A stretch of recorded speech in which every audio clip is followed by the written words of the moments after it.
मुकेश मित्तल का क्या एजेंडा है और क्यों आपको जीतना चाहिए? मुकेश मित्तल ने सदस्यता संख्या को 750 से 1412 किया, ग्रामीण इलाकों में शाखाएं खोली, सम्मेलन को वीआईपी कल्चर से आम लोगों तक ले गया। दूसरों से अलग कैसे है? ये तो भी आज बताइए। आज इतने सालों में सम्मेलन कोई 2 वर्ष का शिशु तो नहीं है। उसमें 700 की संख्या 750 की संख्या उसको हमने 2 साल में 1412 कर दिया है। इसका मतलब हमने लोगों को जोड़ने का काम किया। तो आपने कहा कि भाई जो अभी आज की चुनौती है कि उस एकाधिकार और लोकतांत्रिक व्यवस्था को खत्म करना, तो कौन ऐसे लोग हैं? आपके साथ 2 और कैंडिडेट हैं, तो आपका इशारा विवेक चौधरी, लिपू शर्मा में से कितना? आइए सामने में पूछिए, हम हर चीज के लिए तैयार है। तो खुला किताब है। हाथ उठा के ना अध्यक्ष बनेंगे। हाथ उठा के कौन अध्यक्ष बनना चाहिए? नहीं, अब ये सब देखिए, कौन बना आप कौन आरोप बना भी लगा देते हैं, फिर आप कहते हैं कि मैं इन बातों में कहीं जाना पर नहीं भी सुनिए। देखिए, चाहता। आपने कहा कि पिछले बार आपका राजस्थान ये भी रोक दिया गया, रुकने की कोशिश तक। मगर रुका कहाँ? अगर लोग नहीं आते तब मैं जानता। समाज तो आया, 4000 5000 की संख्या में आई। आपने कहा कि भाई समाज को भी 2 हिस्सों में बांटने की कोशिश किया गया, अग्रवाल समाज को 2 हिस्सों में बांट। मैं कोई नया चीज़ नहीं बोल रहा हूँ। 2 अग्रसेन जयंती हुई हमारे यहाँ। अग्रवाल सम्मेलन 2 भाग में हो क्यों चुका हुई? है। क्यों? सवाल आप पर भी उठे हैं कि भाई आप एक तो 2 साल के कार्यकाल को 3 साल तक खींच कर ले गए, चुनाव कराने के मोड में नहीं रहे, और आप आम सभा भी नहीं किए, समाज को हिसाब तक नहीं दिए। आम सभा क्यों नहीं कराया आपने? क्या सवालों से डर गए? कार्य समिति चुनाव डिक्लेयर करती है और जिस दिन चुनाव होता है उससे 2 घंटा पहले वो एजीएम बुलाती है। तो आप भी करा लेते। तो फिर चुनाव आगे आप भी करा तो जिला मरवाड़ी सम्मेलन का चुनाव हो रहा है और फिर से जो वर्तमान अध्यक्ष है मुकेश मित्तल फिर से उस चुनाव के लिए अध्यक्ष पद के लिए खड़े हैं। सवाल है इनसे कुछ पूछे जाएंगे, और लेकिन उससे पहले आपने जो प्रेस कॉन्फ्रेंस में पूरी कुछ मुद्दों पर आपने ये कहा कि भाई इस जो चुनाव है वो सबसे ज़्यादा इसलिए है कि भाई जो एकाधिकार चल रहा है समाज में, और आपने कहा कि भाई सोशल नक्सल टाइप का, जिस तरह अर्बन नक्सल है उस तरह से सोशल नक्सल जो है कुछ लोग सभी संस्थाओं पर कब्जा करना चाहते हैं, और इसलिए ये चुनाव बहुत महत्वपूर्ण है। क्यों मुकेश मित्तल को ये चुनाव जीतना चाहिए, और क्या आप सामने जो चुनौती है, खतरा देख रहे हैं? देखिए, जिस प्रकार आग और पानी अपना रास्ता बना लेते हैं, समाज भी अपना रास्ता स्वयं बनाता है। कोई अध्यक्ष किसी चीज़ की आवश्यकता नहीं है। समाज अपने आप में उसमें वो फ्लो है कि वो अपनी रास्ता स्वयं बना सकता है। किंतु परिस्थितियाँ कभी कभी ऐसी आती है, उसको जस्ट एक अच्छा मोड़ देने के लिए एक सम्मेलन की आवश्यकता है। अब आपने कहा कि कुछ ग्रुप समाज पर हावी होना चाहते हैं।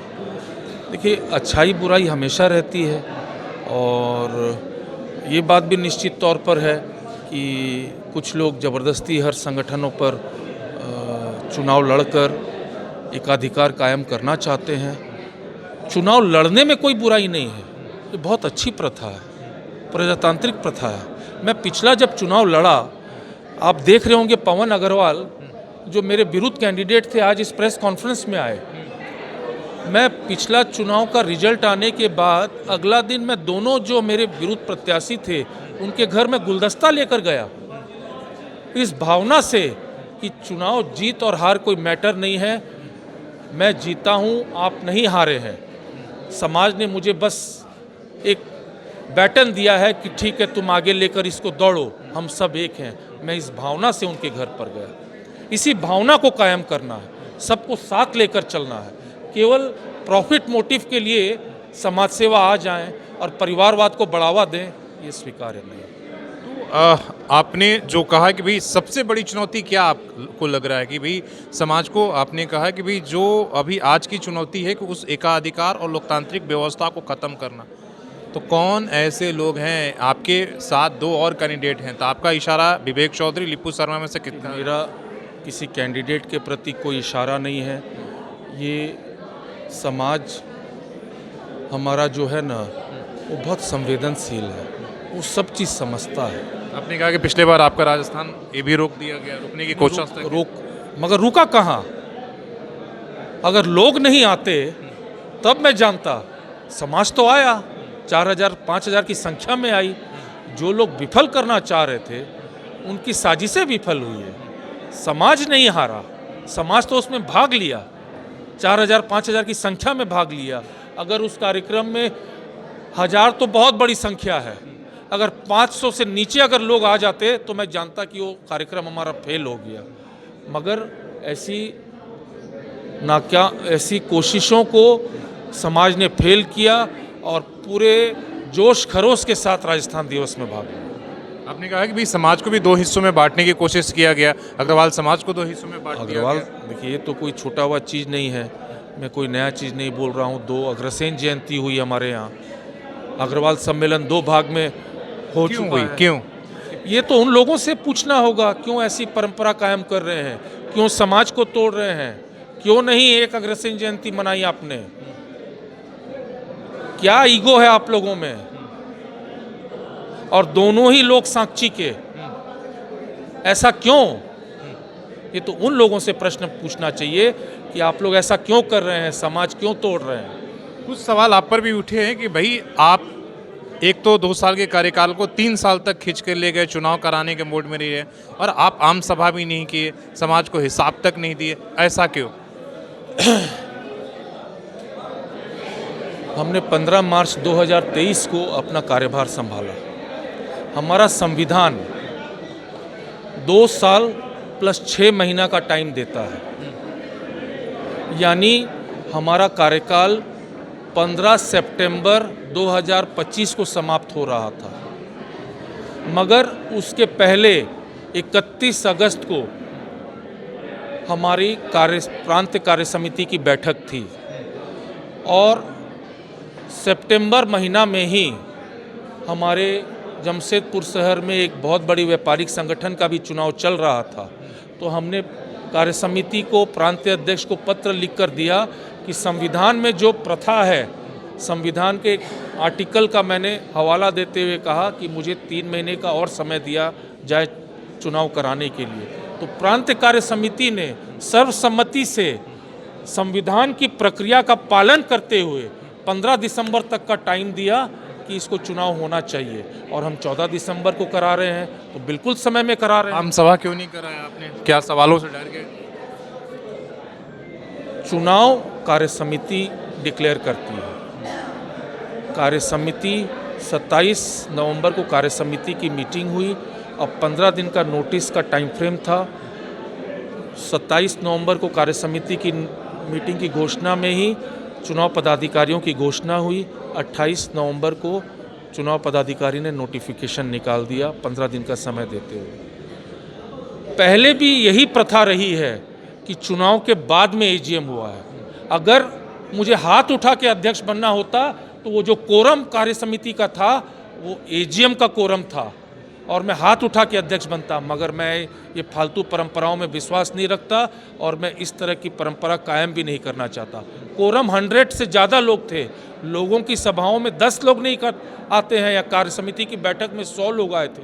कार्य समिति ने सर्वसम्मति से 14 दिसंबर की जो तारीख है उस पर मोहर लगाई, और पहले भी जो 2023 में चुनाव हुआ था, चुनाव के बाद में आम सभा हुई है। ये तो उसी प्रथा के साथ हम काम कर रहे हैं, कहीं कोई इसमें दिक्कत नहीं है। कोई मैं नई प्रथा किया हूँ कि कार्य समिति का आप चेंबर ऑफ कॉमर्स भी देखते हैं, कार्य समिति चुनाव डिक्लेयर करती है और जिस दिन चुनाव होता है उससे 2 घंटा पहले वो एजीएम बुलाती है। आप भी करा लेते, तो फिर चुनाव आगे आप भी करा तो लेते। फिर नाम मात्र खाली एजीएम कराऊं कि भाई खाली कोरम पूरा करने के लिए कराऊं? प्रथा वही रही है, चुनाव कराने के बाद में एजीएम की प्रथा रही है, उसी प्रथा पर हम चल रहे हैं। संविधान इस विषय पर कुछ नहीं बोलता है। तो हम तो कार्य समिति में चुनाव डिक्लेयर करके चुनाव के बाद में हम एजीएम कराएंगे, अवश्य कराएंगे। और जहाँ तक खर्चे की बात है, हमने कभी फालतू चंदा चिकोड़ी समाज में नहीं किया। हमने केवल 2 राजस्थान दिवस पर ही चंदा लिया और किसी भी व्यक्ति से 11,000 रुपया का चंदा नहीं लिया। पहला राजस्थान दिवस में हमारे पास में 2 से 2.5 लाख रुपया सरप्लस आए और उसी सरप्लस पैसे से हमने कांवड़ यात्रा की। हमारे समाज को जो बच्चे हैं, प्रतिभावान बच्चे हैं, उनको उनके प्रतिभा सम्मान कार्यक्रम कराया। कई कार्यक्रम वो जो सरप्लस पैसा आया था उसी से हमने कराया। दूसरा जो राजस्थान दिवस था उसमें इतनी ज़्यादा राजनीति हुई कि सम्मेलन खुद 7-8 लाख रुपया डेफिसिट में आया, जिसका भुगतान हमने किया।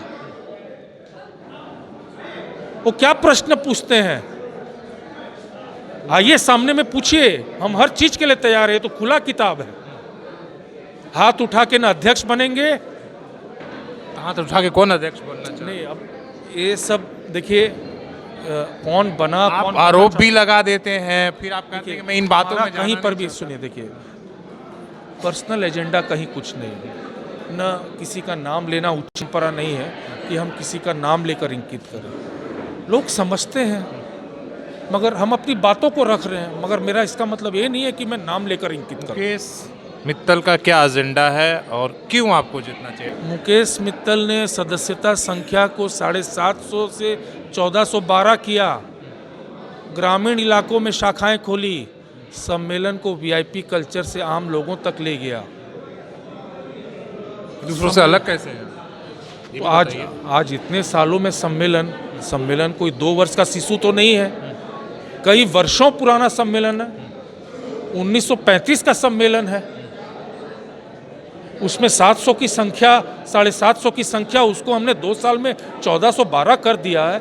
इसका मतलब हमने लोगों को जोड़ने का काम किया, आम सदस्यों को मुख्य धारा में लाने का काम किया, और इसी तरह हम आगे भी इस सदस्यता संख्या को बढ़ाते हुए 2000 तक ले जाने का प्रयास करेंगे, ताकि सम्मेलन पूरी तरह प्रजातांत्रिक हो, लोग आएं और काम करें, हाथ उठाकर अध्यक्ष ना बने। साझी प्रथा से इस सम्मेलन को मुक्ति दिलानी। चलिए, धन्यवाद। तमाम बातों को बेबाकी से जवाब देने के लिए अब बाकी 14 तारीख को वोट है, वो मरवाड़ी सम्मेलन और समाज तय करेगा कि कौन अध्यक्ष के पद पर जीतेगा। अपने सहयोगी शेषनामूर्ति के साथ शशि भूषण, सोशल संवाद, झारखंड।